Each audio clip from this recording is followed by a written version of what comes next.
Welcome to Muck on the Markets. I'm your esteemed host, Robert Lehman, and I have with me Muck. Wow. What do you have to say, Muck? Muck, you are beardless now. I noticed that early in the green room here. Any comments on your beard loss? Yeah, just got annoyed with it. Okay. Pretty much. I wanted to go back to letting it grow out again or something, start over a little bit.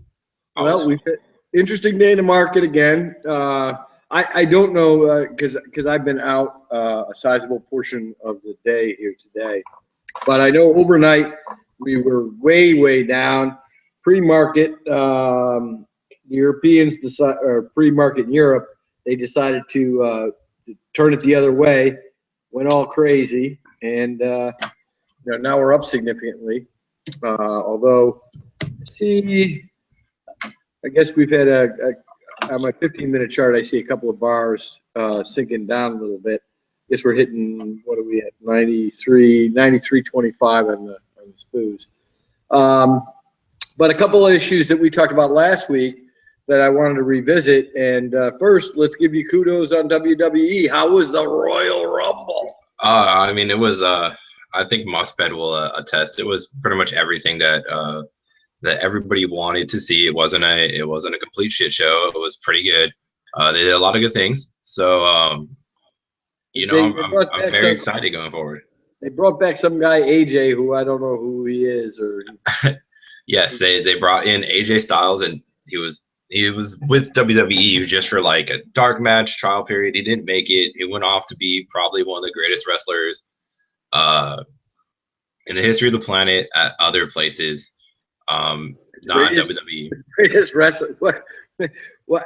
I didn't see the whole. I did watch about 30 seconds of the video that somebody had sent out early this morning. The guy didn't impress me as your prototypical wrestler. I guess whatever. Yeah, well, the prototypical wrestler of being like a huge dude who's completely ripped and stuff like that has kind of gone a little bit by the wayside. It's more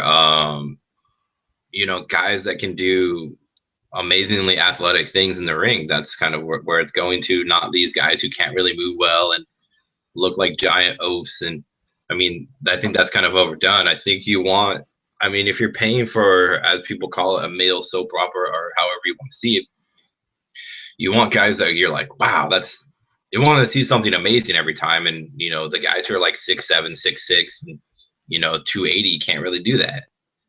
There are some that can. No more Andre the Giant. Andre the Giant was a majestic human being, so I wouldn't mind seeing another Andre the Giant, but there hasn't been a person like that, who had the charisma of Andre the Giant. Let's talk about the stock a little bit. Yesterday had a good day when the market was the market was horrible yesterday, and it rallied. So it did rally. It was traded about 1790 or 1790, 1793 around there. I see it today. It vaulted over 8. I got a trade right now at 1808. I got it at 1810 right now on my charts. Which I thought your target was 20 on this. It is, but not 20 in one day.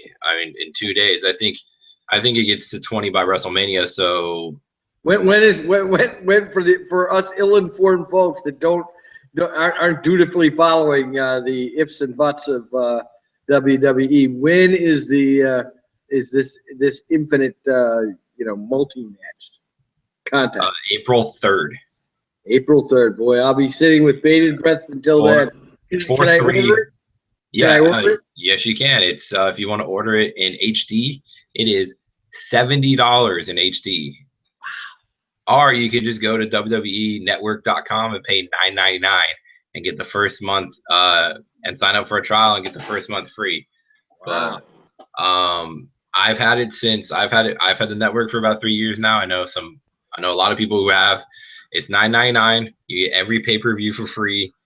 And just stuff on the pay-per-views alone. Even if you just want to watch WrestleMania, just WrestleMania and the Royal Rumble, and that's all you want to watch. You actually save money than instead of buying them on pay-per-view. It's unbelievable. Hey, well, I see that they do have earnings coming out. Their earnings report date is scheduled for the 11th of February. Yeah. I see a high estimate of 4 cents a share for the quarter and a low estimate of 3 cents. I don't. For Or me, minus. I should say a low of -3. I don't think. I'm probably gonna get skewered for this, but the earnings really don't matter to me at this point. Not at least the EPS. The EPS doesn't matter to me. I would like to see them.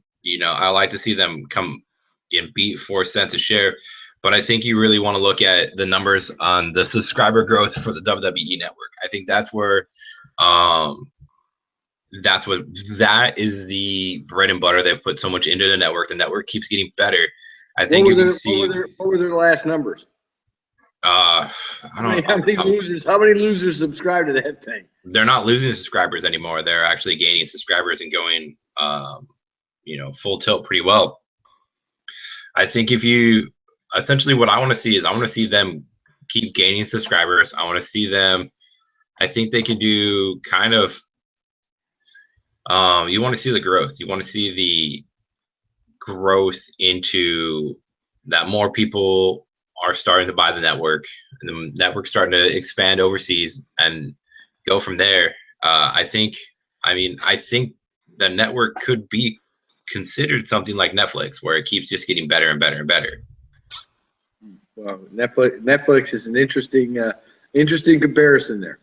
But anyway, okay, let's move on. Let's move on to another one that is reporting today that you and I have spent a great deal of time talking about, both online, publicly, and non-publicly, and blah blah blah blah blah. And that is Apple reports today. Interesting stock day for it today. It was down. It was down very close to 98. 98. I think it traded 98.07 or 98.05. I'm not certain. It is now just above 100, 100.05. Just to give you my background that I've already shared with Muck, I expect earnings, them to beat earnings on the call today. I think on the reporting. I think their call is the rub. I think what you're going to hear on the call is a little bit of concern. I've expressed it to Muck and anybody else that'll listen. Foxconn, as I understand it, Foxconn has essentially been shut down since the second week of December, and they are essentially being paid what is the equivalent of unemployment benefits until after the Chinese New Year, which is the second week of February. And I think it's indicative of a larger move, at least in this country. And now other countries it's different, but in this country, I think smartphones have kind of hit, they've topped out a bit. I know I have a 23-year-old, a 20-year-old, and an 18-year-old kid who used to live and die with new Apple phones coming out. I'd be getting bothered about getting them, blah, blah, blah, blah. I just don't see that anymore. They are happy with the phones they have. The changes via the new phones are incremental at best, and not necessarily things that they live and die over. I'm sure that we will see when the iPhone 7 comes out, we'll see the lines, blah blah blah blah blah. But I think that's a little bit more show than dough. And I think that Apple is moving from a growth company to essentially Microsoft Light. What are your thoughts, Buck? I know you've been long and strong. Give me your thoughts. Apple, I mean, on the Foxconn thing, no one really knows what Apple's doing with their suppliers. And if you do know, you have some kind of inside information there, because Apple changes suppliers like babies go through diapers, and they're notoriously horrible on their suppliers. They'll change the supplier out of whim and just bankrupt the company because they don't care. Let's talk about that for just a second, though. To get rid of Foxconn, don't they really have a threat of all their technology being stolen? I mean, more easily than otherwise. What is? Oh yeah. What does Apple have that no other phones have? Tell me that. I don't know. I have a goddamn Samsung. Yeah, I have an LG. I know lots of people who have Samsungs. Then your technology is actually kind of ahead of Apple's. So it's not like Apple has a proprietary software that no one else has. You can get apps that make your Samsung and LG look just like an Apple with all the stuff up there. I mean, there's nothing really that Apple has that, you know, as there's a phone. But I think they're gonna beat numbers.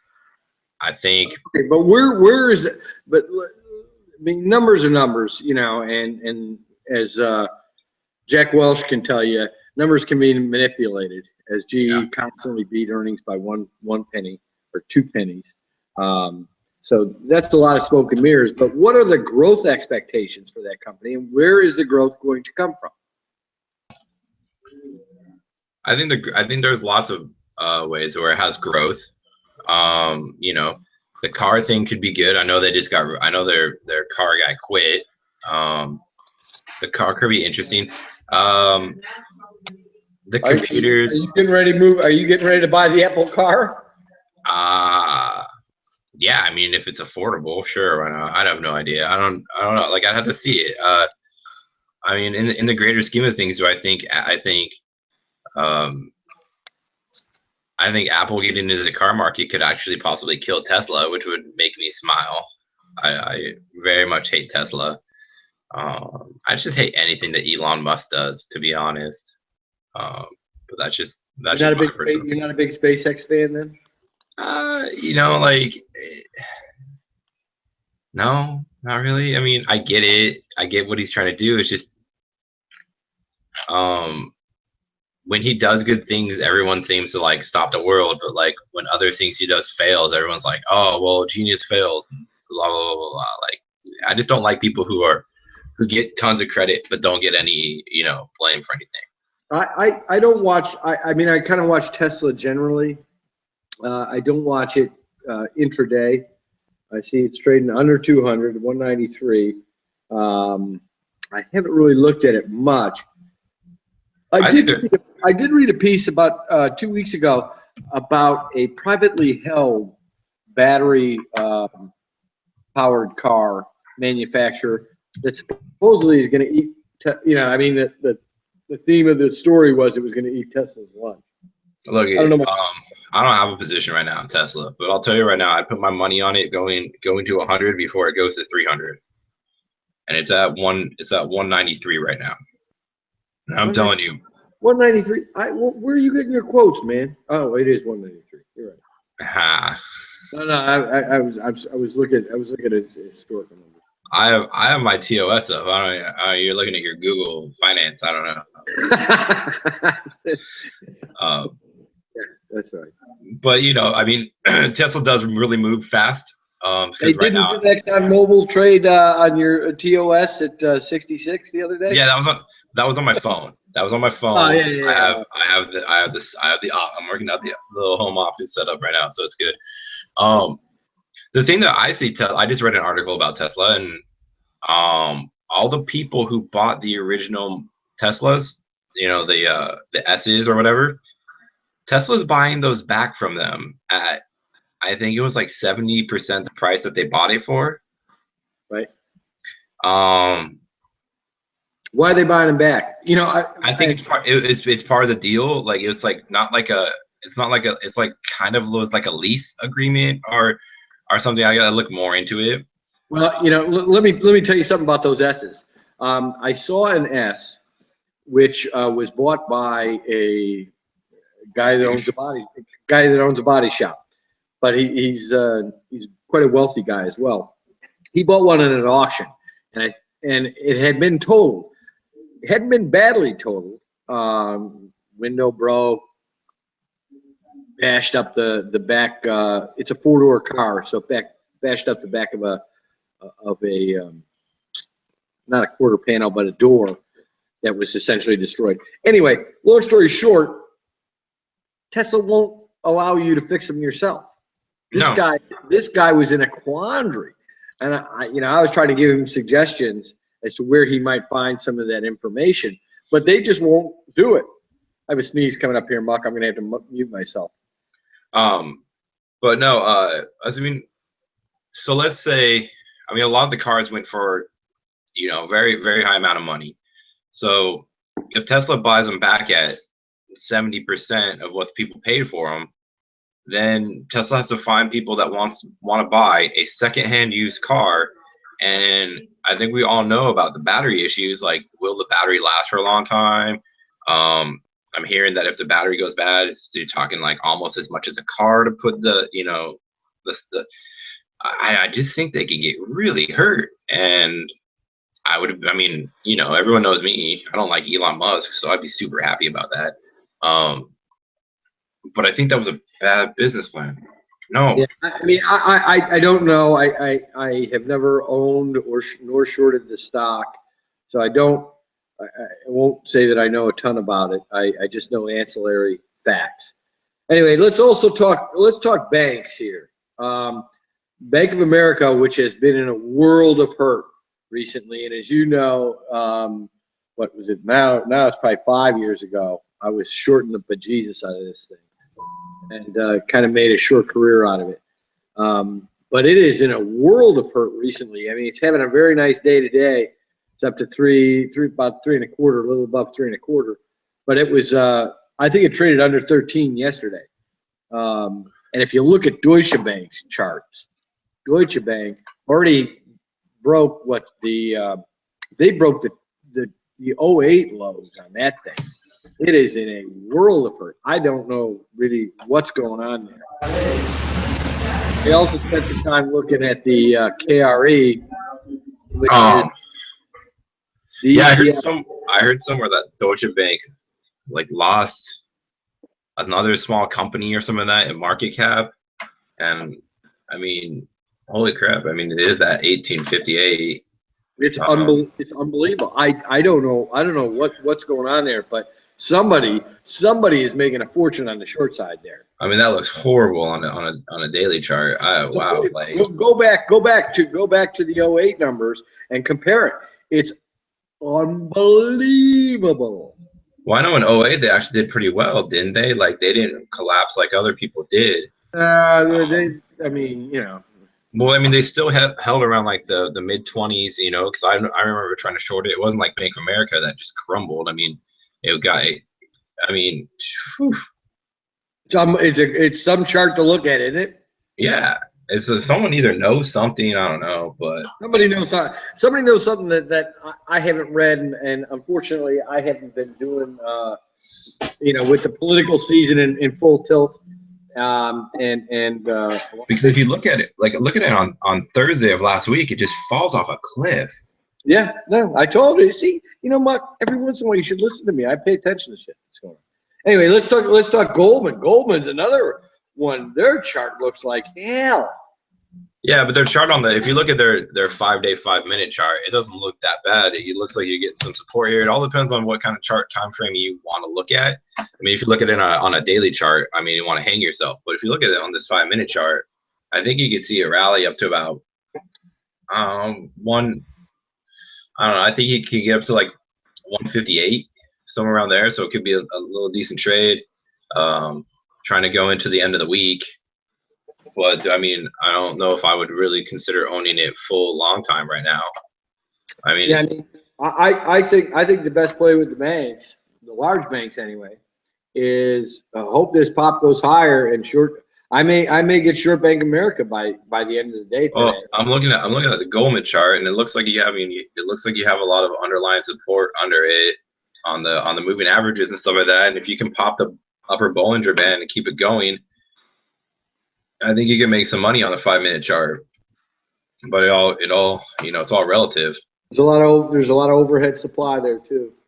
Yeah, a lot of people long, long above where it's at now, looking to get out on a nice pop. But anyway, two other items that I'll briefly discuss in my both of which are in my long-term account. not accounts that I trade frequently, but that I picked up, I thought at relatively bargain rates. One is Exxonmobil, which is still, I mean, I will warn people, I still think it's in a danger zone. I've looked at the charts, looked at other people analyze the charts. 70 is a critical area for it. As everybody knows, or I think knows, the company has an impenetrable balance sheet, and had been doing a lot of deals with frackers who have been going belly up, who have too much leverage and no way out. They've been buying up properties, and of course they had that a couple of years ago they bought that natural gas company, which was a sizable purchase. And natural gas is in a world of hurt. I mean, it keeps on threatening to hit new levels and then just dies. But ExxonMobil trading up nicely today.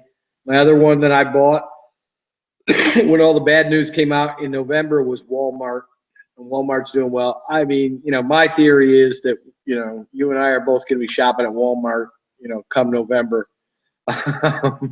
and everybody else, the EBT cards, they take them there. It's no problem. You're done quickly. Anyway, enough of my bullshit. The only other one I am short two other items. I'll let you know my two other shorts, and none of these I'm in big. I'm very, very small. I mean, shoot. My total short book right now is 3% of my portfolio, and all the rest is in cash. The other ones I am short is one of your favorite. Well, I'll wait for that one. One is Ford. Ford, I think GM looks like hell. Ford's got a dividend coming. I think is it this week or next week? Very, very soon it has a dividend coming, and let me just check here. Oh, 128. Oh, so 2 days. I think once that dividend, once it goes ex-dividend, I think you're going to see a bunch of selling there, and you may even see Ford family people sell that thing. It's well,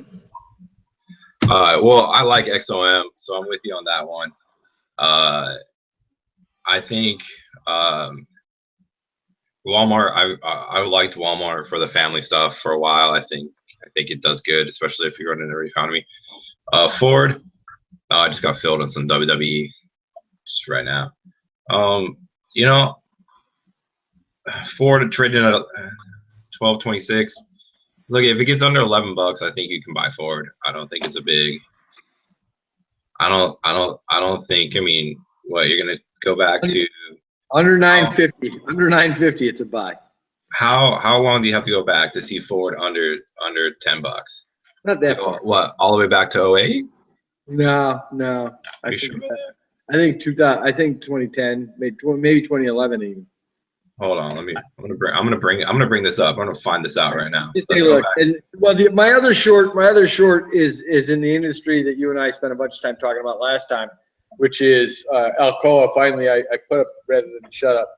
I have some puts in there. Stock isn't doing much, and puts haven't done much. I've owned them about 4 days, I guess now, and they're not doing anything. The stock is treading water around 7. I still think it could trade down to the 520, which was their post, pre-crash low, or post-crash low rather. Aluminum is just in a world of hurt. But anyway, that's all I got, Muck. Well, hold on. I went back. Are you back in your way back machine? I'm going way back and trying to find the lows of this Ford, and I'm trying to find an easier chart to look at. Wow, that's definitely not. But okay, so about around 07, it was super low. Let's go. About 012 in there, somewhere around $8. Wait a second. I just got word that somebody wants to join us, Muck. Oh, who now? I can't tell you. I'd have to shoot you. Let me see if I can find him. Oh shit! I don't know how to work this fucking thing. Now if I go there, I should be able to do it. I can't tell you. I'd have to shoot you. Let's see if I got him in here someplace. There he is. That's so bad.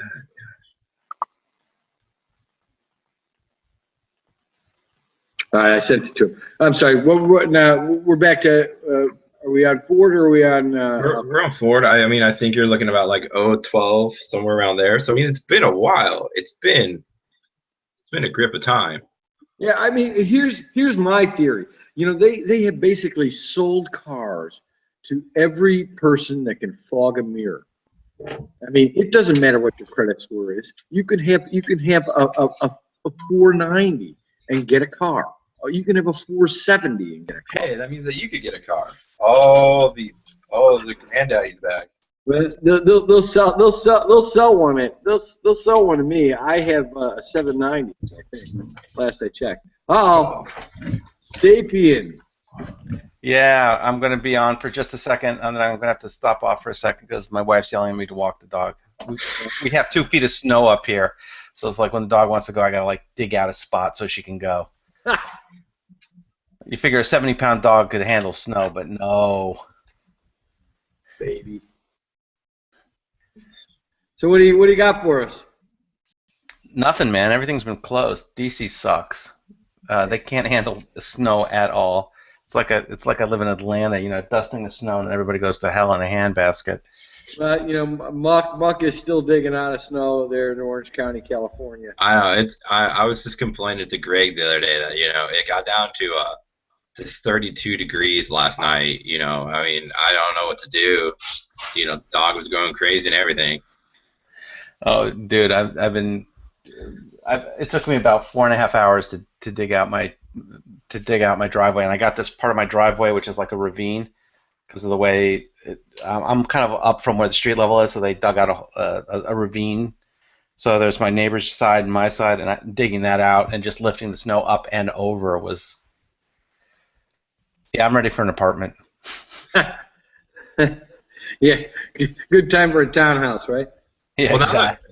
Now that we got Sape here, let's talk about the big banks. Do you ever foresee the big banks being able to have their own prop desk back again? With enough political fighting, yeah. But I don't think it's a good idea, and because they're going to take unhedged risks because and I know this is going to get me into people are going to disagree with me and so forth, which is fine. I don't care. The biggest problem with prop desks is they're not necessarily aligned with what's best for the bank. They're doing what's best for the traders of the prop desk.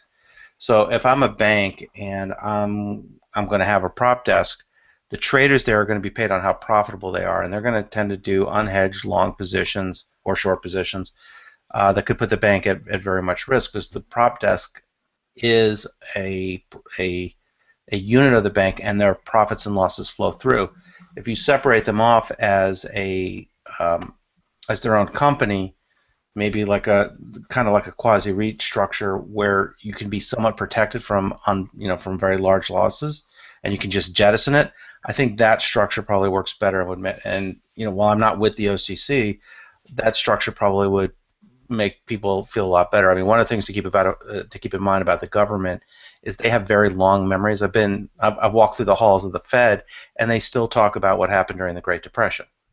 Yeah, not that anybody was alive during that. That's there. I guess I'm just kind of seeing, when the banks came out with earnings, a lot of their trading numbers were not made, and what one of the guys in what the heads of trading for JP Morgan kind of said was like, look, it is what it is. We can't really trade. We can't trade anything. Our balance sheets keep growing, So I mean, I'm kind of thinking, are we settling, our big banks with huge balance sheets and then not letting them kind of, diversify their risk by having, some way to make money? Well, first of all, I think there are ways they can make money. It's what they choose to do with that as the other piece of it, right? Before you had everything in its mother securitized, where did banks make their money? They made it on buying assets, making C&I loans, making commercial loans, so forth. And in fact, if you take a look, let's just go to residential mortgages. People bemoan the fact that there is very little, if any, and certainly nothing meaningful in the way of non-agency mortgage-backed securities. Everything is going through Fannie, Freddie, or Ginnie Mae. Okay, well, what's going on here?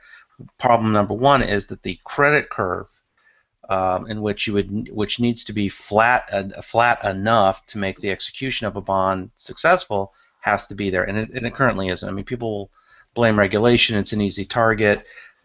Regulation makes itself an easy target, but the fact remains, even without the regulation, the economics aren't there to get out of non-agency. What are a lot of banks doing? Well, they get, if you originate a good loan and you put it on your books, you hold it as a AA capital level, as opposed to, even if you had a AAA non-agency, you're holding it at a much higher capital rate because of the Basel II.5, Basel III rules. So, banks traditionally were lenders, right? That's what they did, even the big banks. And all of these and one of the wonderful things about securitization was this sort of financial disintermediary, and I can't say the word because Disintermediation. Yeah. Thank you, disintermediation. Bob gets the prize. That was great for allowing financing across multiple different states and so forth. Now every one of these banks has the ability to lend across all these states. It's much, much easier. That level of regulation in the state aspect of it isn't as big of a hurdle as it once was. And so if I'm a big bank, let's even take a mid-range, a PNC, for instance, right? PNC is in, I believe, 25, 30 states now. They can certainly lend there, both commercially, residentially. Plus, they can take these loans and put them on their balance sheets.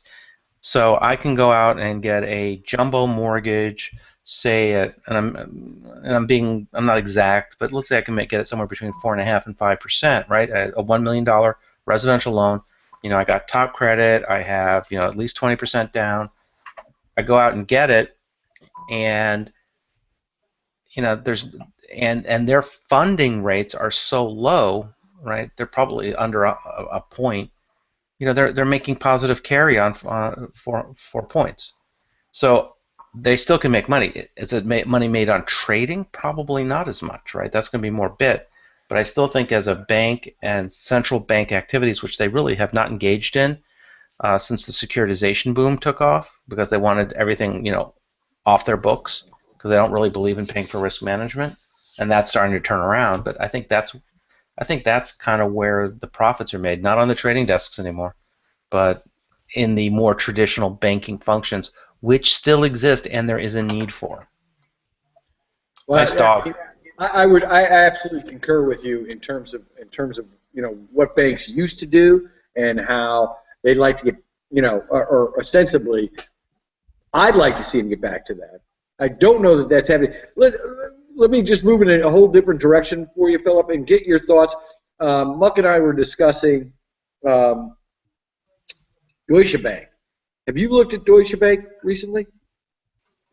No. I left my my biohazard suit at the cleaners, so I really haven't had a chance to look at Deutsche. Wow. Well, no, I mean their stock looks like death warmed over. It does look really quite bad, and I haven't. Hey guys, I'm gonna put you on hold for a second. I gotta take care of my dog. I'm sorry. All right. I'll be back. Mark, was there anything else that you want to discuss? I mean, I think that we the bank thing. I'd like to address it further. I need to do a little bit more research. Yeah, let's come back tomorrow and do it if everyone has time. I'm good for the rest of the week.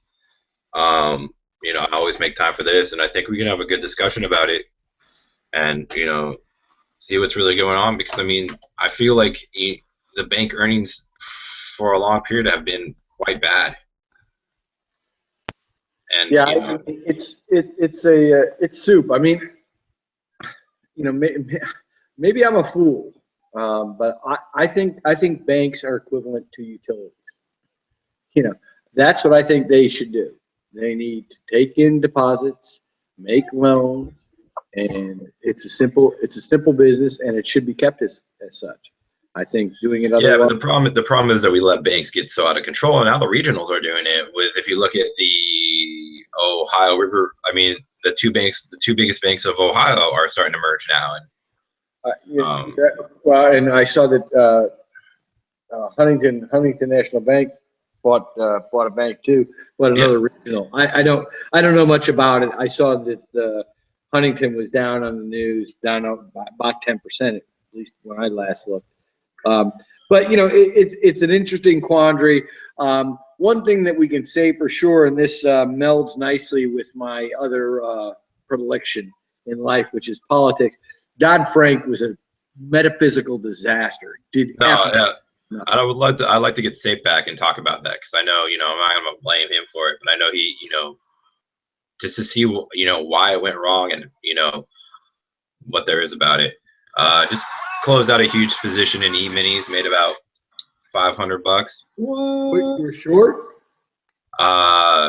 Yes. Good play. All right. Well, let's call it a day here, Muck. Thank you for joining us on Muck on the Markets. Thank you, Sapien Quiz, for jumping in and giving us your thoughts. Folks, we'll see you soon. I've got a couple of hot players coming up here shortly, next few days. Hopefully, a couple of nice players. Anyway, take care, folks. Bye now.